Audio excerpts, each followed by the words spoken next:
¿Qué tal? Muy buenos días a todos los seguidores de la página de Facebook de Sesiones de Bioscodificación y Nutrición.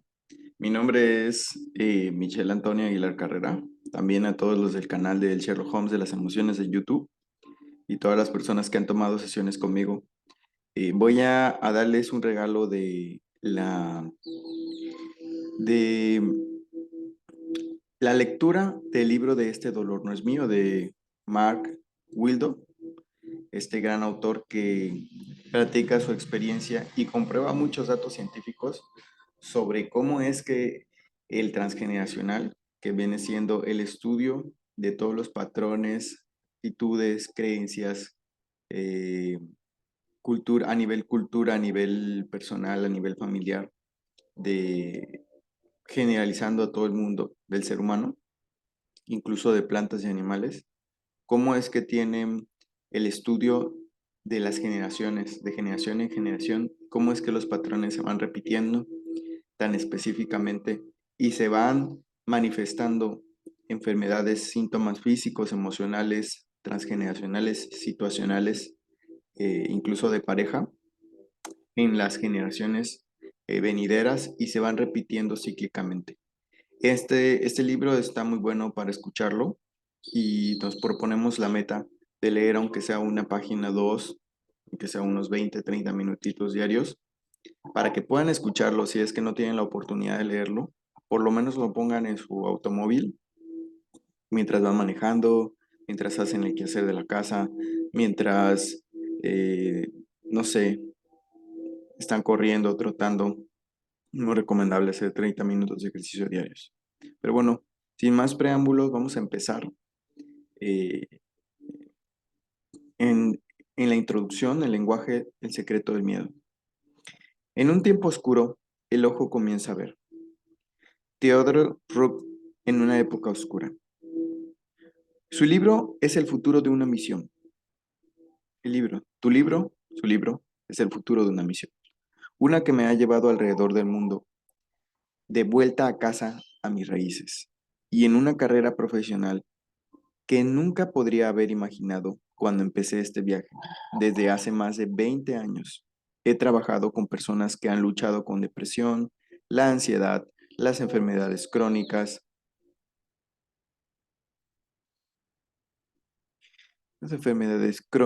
fobias, pensamientos obsesivos, trastornos de estrés, postraumático y otros trastornos debilitantes. Muchos han venido a mí desanimados y desalentado después de años de psicoterapia, medicamentos y otras intervenciones fallando, para descubrir el origen de sus síntomas y disipar su sufrimiento y quitar el sufrimiento. Sí, de hecho, a los coaches de bioscodificación, siempre que nos buscan, pues ya es cuando todas las demás cosas han fallado, casi siempre. Lo que he aprendido de mi propia experiencia, la formación y práctica clínica, es que la respuesta no puede estar dentro de nuestra propia historia, tanto como en las historias de nuestros padres, abuelos e incluso nuestros bisabuelos. Las últimas investigaciones científicas, ahora en los titulares también,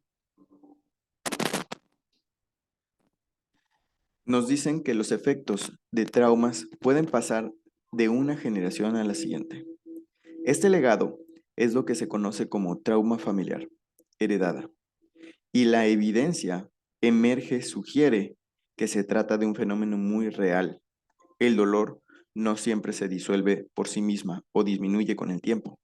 Incluso si la persona que sufrió el trauma original ha muerto, aunque su historia ya se ha sumergido en años de silencio.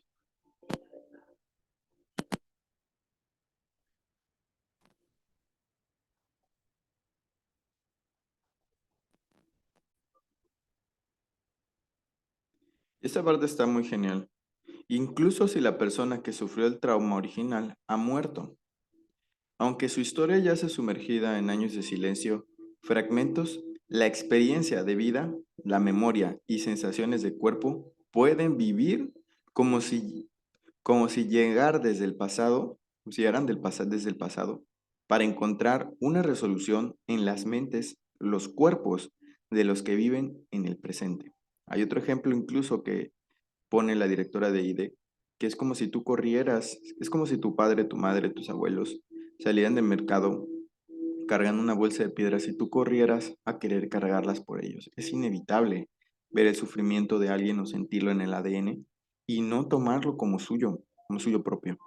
Es una manera inconsciente que tiene el ser humano y yo creo que la forma de observarlo pareciera un poco eh, que da una sensación de apatía o flojera, pero en realidad da mucho más flojera tomar pastillas y seguir creyendo que la medicina es la única solución a las enfermedades crónicas degenerativas o las formas de ser dañinas tan autodestructivas que tiene el ser humano, porque en realidad lo más, yo creo que lo más fuerte es la autodestrucción del ser humano desde la mente. Lo que vas a leer en las páginas que siguen es una síntesis de las observaciones empíricas de mi práctica como director del Instituto de Constelaciones Familiares de San Francisco y los últimos descubrimientos de la neurociencia y la epigenética y el de la ciencia del lenguaje. Siempre es importante observar los estudios científicos de la neurociencia para cotejar la realidad de lo que habla una información sobre biodescodificación, sobre neurociencia, sobre la información del ADN, todo lo que tiene que ver con el ser humano, la biología, la fisiología.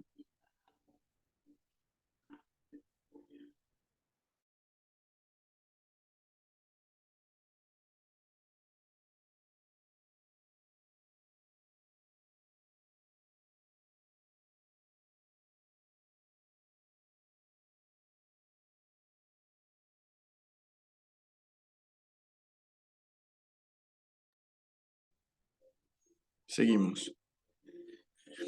También refleja mi información profesional con Bert Hinger, el reconocido psicoterapeuta alemán, cuyo acercamiento a la terapia familiar demuestra que los efectos psicológicos y físicos de trauma familiar heredada de varias generaciones tienen un impacto, ¿no?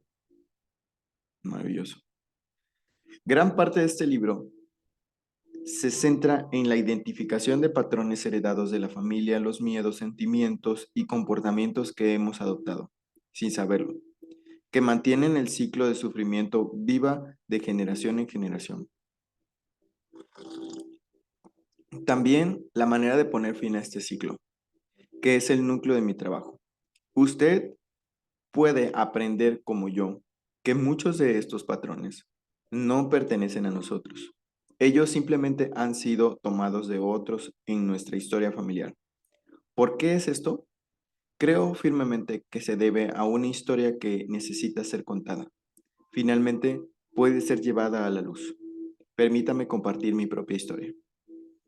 Yo creo que cada quien puede compartir su propia historia cuando toma una sesión de biodescodificación. Recuerden que los números de las sesiones de biodescodificación se encuentran en la descripción del video. Yo soy coach certificado de biodescodificación. Nunca me propuse a crear un método para superar el miedo y la ansiedad. Todo comenzó el día en que perdí mi visión. Yo estaba en agonía de mi primera migraña ocular. No hay dolor físico real para hablar de solo un ciclón de terror oscuro, dentro de la cual fue oscureciendo mi visión. Tenía 34 años de edad y tropezando alrededor de mi oficina en la oscuridad, tocando el teléfono del escritorio para los botones de 911. Una ambulancia pronto estaría en su camino. Una migraña ocular generalmente no es grave. Su visión se vuelve confuso. Su visión se vuelve confuso, pero por lo general vuelve a la normalidad en aproximadamente una hora. Una hora. Solo que no siempre se sabe que mientras que está sucediendo. Pero para mí, la migraña ocular fue solo el comienzo. En pocas semanas, la visión en el ojo izquierdo comenzó a desaparecer. Las caras y las señales de tráfico pronto se convirtieron en una mancha gris. Qué fuerte. Los médicos los médicos me informaron que tenía retinopatía serosa central, una condición sin cura, sin causa, con causa desconocida. El líquido se acumula debajo de la retina y luego se filtra, causando cicatrices y desenfoque en el campo visual. Algunas personas, el 5% de la mínima forma crónica, se había convertido en lo que es legalmente ciegos. La iban, la iban las cosas.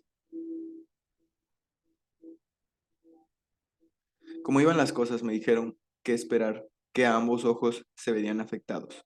Solo era cuestión de tiempo. Los médicos no pudieron decirme lo que hizo que mi pérdida de visión y lo que se cure. Lo que hizo que perdiera la visión y que se cura. Y lo que se curara. ¿Y cuál era la cura? Todo lo que probé en mis propias vitaminas, ayunos, las manos en curación, todo parecía empeorar las cosas. Estaba desconcertado. Mi mayor temor se desarrollaba frente a mí y yo era incapaz de hacer nada al respecto. Ciegos, incapaces de cuidar de mí mismo y completamente solo. Yo caería a pedazos. Mi vida se arruinaría. Se me caería el deseo de vivir. Repetí el escenario una y otra vez en mi cabeza. Cuanto más pensaba en ello, más profundo de los sentimientos sin esperanza incrustados en mi cuerpo. Me estaba hundiendo en el lodo. Cada vez que trataba de cavar a cada vez que trataba de cavar a mí mismo, mis pensamientos en círculos de nuevo a las imágenes de estar solo, indefenso y arruinado. Lo que no sabía entonces era que las mismas palabras solo, impotente y arruinado eran en parte de mi lenguaje personal del miedo, sin freno y sin freno, sin freno y sin freno, que se también tambalearon en mi cabeza y sacudieron mi cuerpo. Me preguntaba por qué le di mis pensamientos tal poder. Otras personas tenían la adversidad mucho peor que la mía y y que no habitan en las profundidades de este tipo. ¿Qué había en mí que se quedó tan profundamente arraigada en el miedo? Serían años antes de que pudiera responder esa pregunta. En aquel entonces, lo único que podía hacer era dejar. Salí de mi relación, mi familia, mi negocio, mi ciudad, todo lo que sabía. Quería respuestas que no se podían encontrar en el mundo. Yo era parte de un mundo donde muchas personas parecían confundida, ser confundidas y infelices. Tenía solo preguntas y pocas ganas de continuar con la vida, tal como la conocía. Entregué mi negocio, una exitosa empresa de eventos, a alguien que había literalmente acabado de conocer. Y me fui de tan lejos como podía huir, hasta que alcancé el sudeste de Asia. Yo quería ser sanado, solo tenía ni idea de lo que se vería así. He leído libros y estudio con los maestros que las escribieron. Siempre oí que podría haber algunos podrían ayudar, mujer de edad en alguna cabaña, un hombre de risa en una bata. Me presentó, me presenté. Me uní a los programas de formación y canto con los gurús. Un gurú dijo, para aquellos que nosotros se reunieron para escuchar hablar, que quería rodearse solo, solicitantes, dijo, se quedó en eso, en un estado constante de buscar. Yo quería ser un buscador, medité durante horas cada día, me dejaron en ayunas durante días a la vez. Me preparé hierbas y las toxinas, luchando feroces que me imaginé que había invadido mis tejidos. Al mismo tiempo, mi vista continuó empeorando y mi depresión se agudizó. Lo que no se dio cuenta en el momento que es que cuando tratamos de resistir la sensación de que de algo doloroso, a menudo prolonga el dolor que estamos tratando de evitar. Si lo hace, es una receta para el continuo sufrimiento. También hay algo acerca de la acción de buscar que nos impide lo que buscan. El exterior mirando constante de nosotros mismos puede impedirnos saber cuándo dar dar en el blanco. Algo valioso puede estar pasando dentro de nosotros, pero si no estamos en sintonía, ¿qué puede perder? Lo que no está dispuesto a ver, pinchó los curadores, provocándome a mirar más profundamente. ¿Cómo pude saberlo? Estaba en la oscuridad. Un gurú en Indonesia brilló a la luz un poco más brillante para mí cuando preguntó, ¿quién crees que eres para no tener problemas en los ojos? Continuó. Tal vez los oídos de Johann no oyen, así como Gerald, y tal vez Elisa, pulmones no son tan fuertes como Gerta y Friedrich no camina tan bien como Sebastián. Todo el mundo estaba bien holandés o alemán en este programa de entrenamiento particular y parecía estar luchando con una condición crónica y de otra. Algo tiene mediante. Él estaba en lo correcto. ¿Quién era yo para no tener problemas en los ojos? Era arrogante para mí para, para discutir con la realidad. Nos guste o no, la retina se llena de cicatrices y mi visión era borrosa.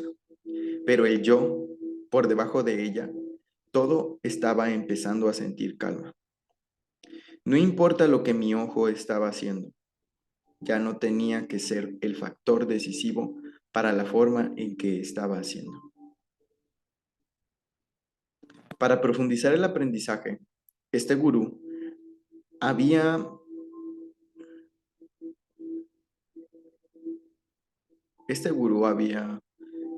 pasado 72 horas y 3 días y noches vendado los ojos y Gerald mediante sobre un pequeño cojín.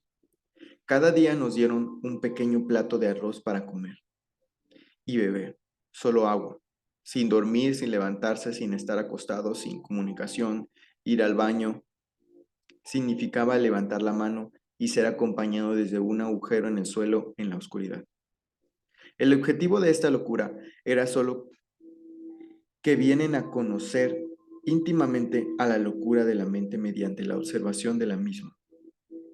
Aprendí, mi mente continuamente se burló de mí con el pensamiento peor de los casos, el escenario, la mentira, que si tan solo preocupado lo suficiente, podría aislar a mí mismo de lo que yo más temía. Después de esta experiencia y otros como él, mi visión interior comenzó a aclararse un poco. Mi ojo, sin embargo, se mantuvo de la misma forma.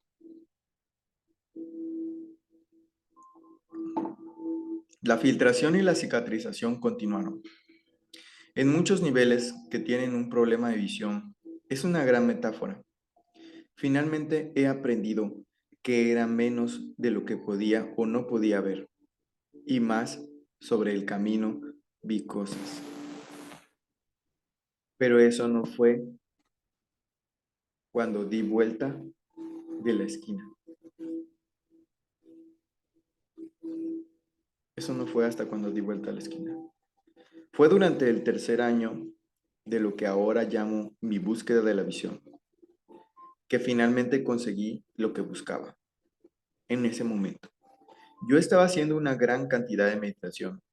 La depresión se había levantado en su mayoría. Podría pasar horas y horas en silencio, simplemente a estar con mi aliento o las sensaciones corporales. Esa fue la parte fácil. Un día yo estaba esperando en la cola para tener una Salztega reunión a un espiritual dominar. Había estado esperando durante horas en el manto blanco de todo el mundo en la cola del templo. Llevaba. Ahora era mi turno.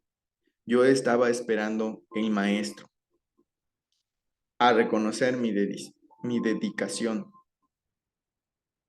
En su lugar, se veía a través de mí y vi lo que no podía. Ir a casa, dijo. Ve a casa y llamar a su madre y su padre. ¿Qué? ¿Está, ¿Estaba lívido? Mi cuerpo se sacudió con ira. Claramente él me leyó mal. Ya no necesitaba a mis padres. Lo había dejado atrás. Hace que había renunciado a ellos mucho tiempo. Ellos cambiando por mis mejores padres, padres divinos, espirituales, padres maestros, todos gurús y hombres y mujeres, sabios, que me guiaban al siguiente nivel del despertar. Lo que es más, con varios años de terapia equivocada en mi haber, de golpear almohadas y lagrimeo de jifes de cartón de mis padres en pedazos. Yo creía que ya había curado mi relación con ellos. Decidí ignorar mi consejo. Y sin embargo, algo tocó la fibra sensible dentro de mí. No podía dejar de lado lo que había dicho. Finalmente, estaba empezando a entender que ninguna experiencia se desperdiciaba. Todo lo que nos sucede tiene mérito si reconocemos, si reconocemos la importancia, superficie de la misma o no. Toda nuestra vida, en última instancia, nos lleva a alguna parte.